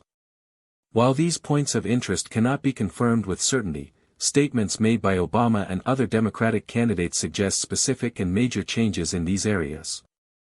Remember that the Constitution has already undergone changes, like the repeal of the 18th Amendment, prohibition, with the creation of the 21st Amendment. The left has always had the review of the Constitution in its plans. Legalization of immorality. This has marked the beginning of the degeneration of customs and morality in American society and culture. You already know what we're referring to, the rise and imposition of LGBT ideology, feminism, narcissism, gender ideology, and the indoctrination of children and youth into diversity, multiculturalism, class equality, and cultural Marxism. The fact is that this nation was founded by Christian pilgrims from Europe and American-born leaders with principles and values like Washington, Jefferson, Franklin, Adams, Abraham Lincoln, etc. This helped make the U.S. the most blessed nation on earth, serving as a blessing to other nations, rising as the world's leading power and a model of progress and prosperity. Sin brings a curse upon a nation, and the Founding Fathers knew this very well. Legalization of abortion. Although voluntary interruption of pregnancy was legalized on January 22, 1973, there were still certain restrictions in some states. But by 2016, abortion became fully up to the mother's choice and did not require the father's consent. This is another sin now affirmed, turning the crime of murdering a human being into something legal. Any pregnant woman has the right to take away another human being's right to live, no matter the reason. Muslim refugees. This is the most dangerous, because there's no control over who is truly persecuted in Syria, Iraq, and other war-torn countries in Africa and the Middle East. This will lead to the infiltration of thousands of Islamic terrorists, as has happened in the past. Let's remember that 19 terrorists killed more than 3,000 people on September 11, 2001, some of whom were refugees living in the U.S. The same has happened in Europe, where refugees from Islamic countries have caused chaos, committed crimes, and carried out terrorist attacks across the continent. In other massacres, we've seen 1 or 2 people take the lives of 30 to 50 people in a single day. Attacks that used to be isolated before the Obama administration could become daily news. The Muslim population will grow, and extremism will gain strength, because their goal is world domination. President Obama, who belonged to the Muslim Brotherhood of America, was fully aware of the strategic plans of this society that seeks to rule the United States. In case you didn't know, there are training camps for Muslim soldiers across the U.S. The terrorists are not only on American soil, they are training and arming right here. All paths of progressive thought lead to socialism. Quote by Fidel Castro, December 2, 1976. Open borders. Democrats are not interested in citizens or the nation, they seek power. That's why they promote multiculturalism, diversity, social equality, and open borders, to gain voters and stay in power. They proclaim themselves as the defenders of the poor and immigrants. The United States receives an average of 1 million legal immigrants each year and has never obstructed legal immigration. The struggle is against illegal immigration. The government's duty is to protect its borders and its citizens, and to enforce the laws. We have many powerful enemies, including communist and religious dictatorships, that want to destroy this powerful nation that has been a blessing to the world. These enemies include terrorists, drug traffickers, human traffickers, hitmen, gangs, and domestic enemies who are already here and harming. Open borders mean more social decay and degeneration, more crime, more terrorist acts, more drugs, more corruption, more prostitution, more taxes, to pay for all the benefits asylum seekers would receive, such as healthcare and education, and gradually, the destruction of society. Europe is suffering the consequences of its open borders policy to the point that highly developed nations with a high standard of living are increasingly demoralized, degenerated, deteriorated, destroyed, and dangerous due to the rise in crime, violence, and terrorism. In many European countries, women no longer want to go out alone at night for fear of being attacked, raped, or abused. Authorities no longer have control over the situation, which is becoming more and more depressing. Demographic change has risen dramatically over the past decade, and very soon, the minority will become the majority, and Europe could become part of the Third World if it does not get control over disorganized immigration. Thanks to their globalist leaders, Europeans have lost much of their culture, their values, and their nations. Globalization. This is the globalist agenda of the left worldwide, to create 3 global empires, political, economic, and religious, to dominate the entire world. This would be the beginning of a new world order. Globalism becomes the new ideology where a world government would control the global economy and establish a religious syncretism led by the Vatican and Islam. Businesses and large corporations would unify to create a global monopoly under the control of the World Bank, the International Monetary Fund, the World Trade Organization, the European Central Bank, the United Nations, the European Union, various foreign banks, Freemason lodges, think tanks, etc. How gun control became a tool of tyranny in Venezuela. By José Niño. Is Venezuela paying the price for adopting gun control? The shocking nature of Venezuela's economic collapse has been covered ad nauseum. However, one aspect of Venezuela's crisis that doesn't receive much attention is the country's gun control regime. Fox News recently published an excellent article highlighting Venezuelan citizens' regret over the gun control policies the government has implemented since 2012. Naturally, this regret is justified. The Venezuelan government is one of the most tyrannical in the world, with a proven record of violating basic civil liberties such as freedom of speech, devaluing its national currency, confiscating private property, and creating economic controls that destroy the country's productivity. Elections have proven useless, having been riddled with corruption and government manipulation. For many, taking up arms is the only option left to rid the country of its tyrannical government. However, the Venezuelan government has done well to prevent an uprising by enacting draconian gun control measures, detailed below. The lack of a Second Amendment tradition in Venezuela. Historically speaking, Venezuela has never had a strong tradition of private gun ownership like the United States. The absence of a Second Amendment or the federal government's monopoly on firearm use is a remnant of its colonial legacy. Its Spanish colonial rulers did not possess a political culture of civil firearm ownership. Firearms were mainly held by the military and the landowning nobility throughout the colonial era. This tradition persisted even after Latin American countries separated from Spain in the 1820s. Moving into the 20th century, Venezuela began its first attempts to modernize its gun policy. In 1939, the Venezuelan government enacted the Law of Arms and Explosives, establishing a state monopoly on the use of firearms. The state was the only entity allowed to possess weapons of war, which included cannons, rifles, mortars, machine guns, carbines, pistols, and revolvers. Civilians were only permitted to own .22 rifles and shotguns and, under certain circumstances, other firearms if they obtained a license. The role of progressive ideas in consolidating Venezuelan statism. Ideas matter. It's no surprise that Venezuela embarked on this gun control path in the late 1930s. That was a period when statism was in vogue worldwide, as evidenced by the rise of fascism and communism in Europe. Even during the New Deal era, the U.S. began its first foray into federal gun control with the passage of the National Firearms Act, NFA, in 1934. Despite its anti-gun policies, Venezuela at least maintained some semblance of limited government in economic matters until the 1970s. However, the nationalization of its oil industry in the 1970s and the subsequent economic downturns of the 1980s and 1990s shook Venezuela's institutional foundations. The country was ripe for a demagogic takeover. Hugo Chávez's anti-gun agenda.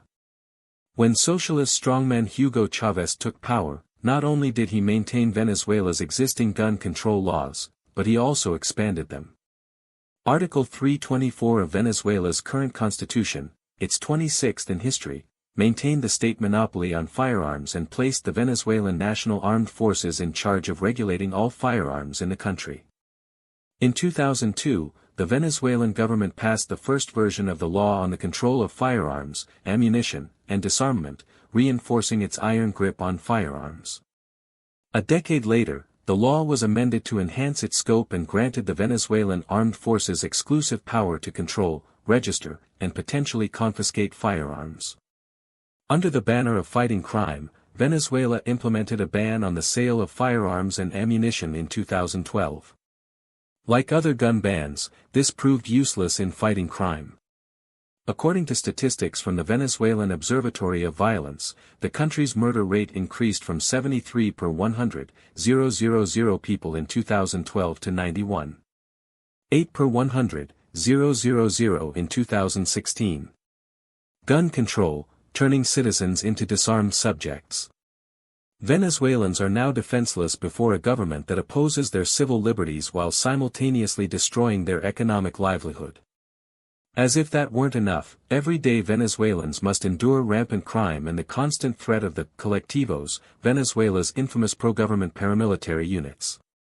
While gun control itself does not automatically lead to tyranny, historical events remind us of that well-intentioned interventions by past governments can be used by future political agents for infamous purposes. Bans, confiscations, and firearm registries give the state a virtual monopoly on violence, turning citizens into defenseless subjects. When push comes to shove, a disarmed population has no chance against a well-armed Leviathan. Foreigners may mock the Second Amendment of the United States, but it is one of the most far-reaching rights the framers of the Constitution made sure to protect. Political upheaval can arise at any moment, and citizens must have a final means to protect themselves if all institutional options have been exhausted. Good people need weapons. When the bad guys know that the good people are unarmed because the law says so, they have free rein to attack the good. By Vanessa Vallejo, updated December 26, 2018. The famous Second Amendment to the Constitution of the United States of America protects the right of the American people to bear arms. On multiple occasions, this part of the Bill of Rights, which establishes that neither the federal government nor state or local governments can infringe upon this right, has come under discussion. However, the Supreme Court, faithful to the thought of the Founding Fathers, has upheld that position. And why did the Founding Fathers ensure that the individual right to bear arms was protected in the United States? There are several reasons: to overthrow an unconstitutional government, to uphold the natural right to self-defense, and to allow people to organize militia systems. These are the fundamental points. The first point is rarely discussed when it comes to gun rights, but it is fundamental. One of the main strategies of socialists to stay in power is to take guns away from the population. If a politician defends the right to bear arms, it is because he has no intention of installing a tyranny. In Russia in 1918, Vladimir Ilyich Ulyanov, Lenin, issued a decree ordering people to surrender their firearms, swords, bayonets, and bombs. The penalty for disobedience was 10 years in prison. Of course, Communist Party members were treated differently. They were allowed to have one weapon per person, provided they were registered in the party membership book. We already know the death and misery that followed for the Russian people in the years to come as a result of socialism. And as Lenin said, a man with a gun can control 100 without one. Another, illustrious, socialist, Mao Zedong, said, every good communist must know that political power grows out of the barrel of a gun. The Communist Party must command all the guns. And so it was. He is estimated to have killed 14 million Chinese with his Great Leap Forward. Between purges, wars, and famines, some estimates place his death toll at 70 million people. In Venezuela, in 2012, Hugo Chavez decided to make the sale and importation of all types of firearms and ammunition illegal. The government used the excuse of a general plan to reduce the national homicide rate, a reason similar to that used in Colombia by those who want to prohibit the carrying of weapons. The Minister of Interior and Justice at the time, Tariq El-Sami, told the media, "No one will be able to have new weapons anymore. Weapon sales will only be allowed for police forces and our armed forces. The trend is toward disarming the civilian population." In Venezuela, there was never any control over gun shops, which could even import directly from manufacturers. Guns were sold without control. That is something characteristic of capitalist logic. That same year, Chavez also decided to suspend the issuance of new carry permits for civilians and began registering all firearms in the hands of citizens. Today, the people who applauded those measures and believed the government's claim that it was a strategy to reduce violence are now asking for international help because they have no way to defend themselves against Chavez's tyranny. The founding fathers of the United States of America were clear that the moment the people are left without weapons, they will also be left without any means to defend their liberty against the encroachment of tyrants. The American population still embraces this idea. In 2016, 76% of Americans opposed the repeal of the Second Amendment. In 1960, that number was only 36%. Free men have weapons, slaves do not. And in these times, when nearly every country in the region has a totalitarian politician with real chances of coming to power, giving up weapons, or worse, applauding efforts to take them away, is a monumental act of stupidity. To close this point, I ask the reader, if a Maduro came to power in your country, would you prefer that you and your family be armed or unarmed? Then there is another fundamental point, one that is more commonly debated, the need to have weapons to defend oneself from common crime, thieves, murderers, rapists, etc. The simple fact that a society allows legal gun ownership, or at least has reasonable conditions for owning a weapon, already changes the whole picture. In a country where it is highly likely that people own guns, there is less chance that someone will dare to rob or commit a crime. When the bad guys know that good people are unarmed because the law says so, they have free rein to attack the good. But beyond that, the issue isn't just the difficulty that law-abiding citizens face in legally arming themselves, it's also the legal framework that often seems designed to protect criminals. If any citizen, trying to avoid the common robberies at traffic lights, runs over a thief, in most Latin American countries, they end up in legal trouble. If they shoot the criminal who enters their house to rob them, they'll also have to go through endless legal procedures and are quite likely to be imprisoned. The laws disarm the good people, those who follow the rules, but also protect the bad ones and trample on the natural right to self-defense.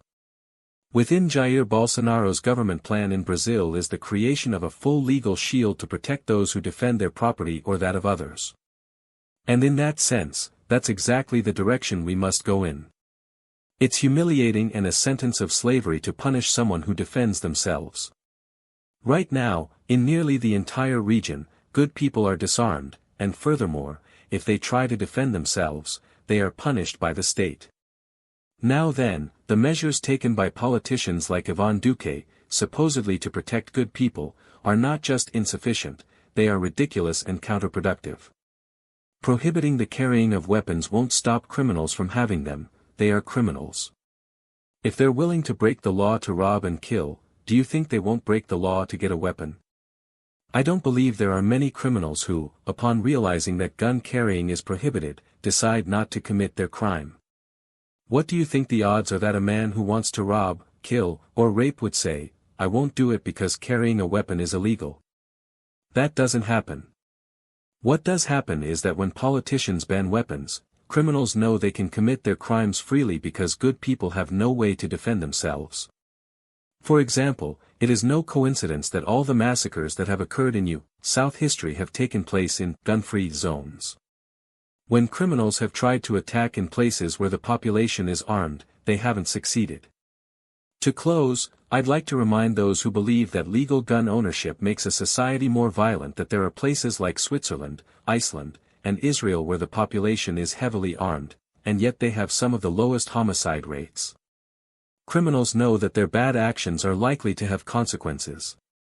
In the U.S., there are states and cities where buying a gun is very easy, and the homicide rates are extremely low. There's even the incredible story of Kennesaw, a city in the state of Georgia, where, before 1982, the crime rate was very high. Because of that, the authorities decided to establish a law requiring every household to have a weapon. The result of this measure, contrary to what many progressives, and even in Colombia, some members of the Democratic Center, might believe, was a dramatic drop in the crime rate, which remains one of the lowest in the entire country. Meanwhile, the flagship proposal of the politicians, to ban weapons, has shown no results. In Mexico, weapons are banned, and it's an extremely violent country, just like Nicaragua, El Salvador, etc. Neither in Colombia nor anywhere else in the world has a gun ban stopped criminals from committing crimes. If that were the case, then all the countries where guns are banned would be peaceful places. But even more simply put, if criminals followed the rules, there would be no murders. Meanwhile, in places with violence, like Kennesaw, allowing good people to arm themselves is not only the right thing to do, because everyone should have the right to defend themselves, but it's also effective. I'd like to see if anyone would dare to attack me in a hypothetical situation in which Iván Duque's government had understood something so basic and allowed me to walk the streets of Colombia with a pistol on my waist like Texans can. The opinion of historians. What are the real issues in the U.S. gun control debate? A U.S. federal judge has blocked the release of software that allows consumers to 3D print firearms, amid fears that untraceable guns pose a security risk and that the blueprints could fall into the wrong hands. Here, in an article first published in December 2015 following a mass shooting at a university in Oregon, two experts explore the history of the gun control debate, examining the underlying concerns driving both sides. August 1, 2018, 8 a.m. The legal focus of the debate has shifted over time. By Joyce Lee Malcolm, Patrick Henry Professor of Constitutional Law and the Second Amendment at George Mason University, Virginia. American ideas about the right to bear arms, incorporated into the U.S. Constitution and debated ever since, largely originated from English legal traditions.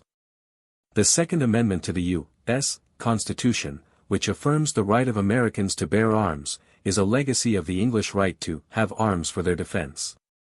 That English right, enshrined in the 1689 English Bill of Rights, was, however, limited to subjects who are Protestant, at the time, 90% of the population, and to weapons suitable to their condition and as allowed by law. Despite those qualifiers, the English right to keep and bear arms was virtually unregulated until the Firearms Act of 1920. The U.S.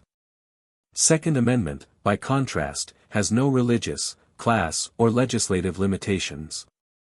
It refers to the need for a citizen militia as a reason for the right and then declares, the right of the people to keep and bear arms, shall not be infringed.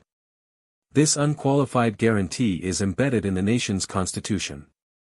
In two recent landmark decisions, the U.S. Supreme Court affirmed that the amendment protects an individual's right to possess firearms for self-defense.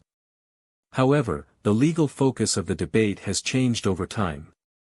Today, we tend to subordinate the dual purpose of the right to bear arms, self-defense and defense against a tyrannical government, by highlighting only self-defense. The great English jurist William Blackstone, writing in the late 18th century, described the right as a public allowance, under due restrictions, of the natural right of resistance and self-preservation, when the sanctions of society and laws are found insufficient to restrain the violence of oppression. The battle for the U.S. Constitution, how the 14th Amendment is under threat. Modern governments are, of course, hostile to the idea of an armed public ready to resist, and most people believe that an armed populace would be useless against a well-equipped army. However, there are many examples of governments disarming their citizens to suppress them, and of armed citizens mounting strong resistance. As U.S. Federal Judge Alex Kaczynski notes, the Second Amendment is a doomsday provision, one designed for those exceptionally rare circumstances where all other rights have failed, where the government refuses to stand for re-election and silences those who protest, where courts have lost the courage to oppose or cannot find anyone to enforce their decrees. However improbable these contingencies may seem today, facing them unprepared is a mistake a free people can make only once. Today's public and political debate about gun control focuses on individual acts of violence, whereas in the past there was greater emphasis on anxiety about groups possessing firearms. In the early 20th century, state legislation focused on keeping firearms out of the hands of African Americans in the South and waves of Eastern and Southern European immigrants in the North. In recent years, with a national murder rate that has been declining for more than 2 decades, the focus has shifted to keeping guns out of the hands of those likely to commit mass murders. Most American states, about 43 to date, have become much more permissive regarding licenses for law-abiding citizens to carry concealed firearms for their own protection in the event of such attacks. The politics of gun control has become complex and politically toxic. Dr. Emma Long, professor at the University of East Anglia. In most cases, the debates on gun control in the United States have followed periods of violence. Prohibition and the St. Valentine's Day Massacre in 1929, in particular, led to the first serious congressional attempt to regulate firearms, the 1934 National Firearms Act, which taxed and regulated certain types of guns. The assassinations of John F. Kennedy, Robert Kennedy, and Martin Luther King led to the 1968 Gun Control Act, and the peak of urban violence in the 1980s set the stage for the Brady Handgun Violence Prevention Act of 1993 and the 1994 federal assault weapons ban. Major debates also followed the 1999 Columbine school shooting and the shootings at Virginia Tech in 2007, Fort Hood in 2009, and Aurora and Sandy Hook in 2012. However, the debate has not resulted in action. This is largely due to the fact that the politics of gun control has become so entangled, complex, and politically toxic that it is now impossible to reach the consensus needed to pass legislation. It is also important to remember that gun control is a state-level issue as well as a federal one. A lack of action at the federal level does not mean inaction at the state level, as shown by the current patchwork of state gun laws across the U.S. The debate over gun rights versus gun control in the United States touches on a wide range of cultural and political issues that go far beyond the question of firearm access. The popular view of the American Revolution holds that the colonists fought the British for liberty and against tyranny. The U.S. Constitution and Bill of Rights were designed to reinforce those goals. The link to the nation's founding is important because it implies that any attack on the principles established by the Revolution is an attack on America itself, meaning that gun control advocates must first defend themselves against accusations of anti-Americanism before they can even present their basic arguments. In many ways, the gun control debate is a debate over the very meaning of the United States. For many Americans, the issue is also about freedom from government control. The Constitution embodies the idea that government should be small and limited. That was a reasonable description of the federal government for most of the 20th century, until the demands of the New Deal and World War II shifted power to the center, where it remained through the Cold War. For those who believe that government is too large, interference in gun ownership is just more evidence of a central authority infringing on the power of ordinary citizens. Gun rights supporters argue that since statistics don't show that gun control reduces gun crime, an argument refuted by gun control advocates, the government lacks sufficient reason to interfere with the constitutionally protected rights of law-abiding American citizens.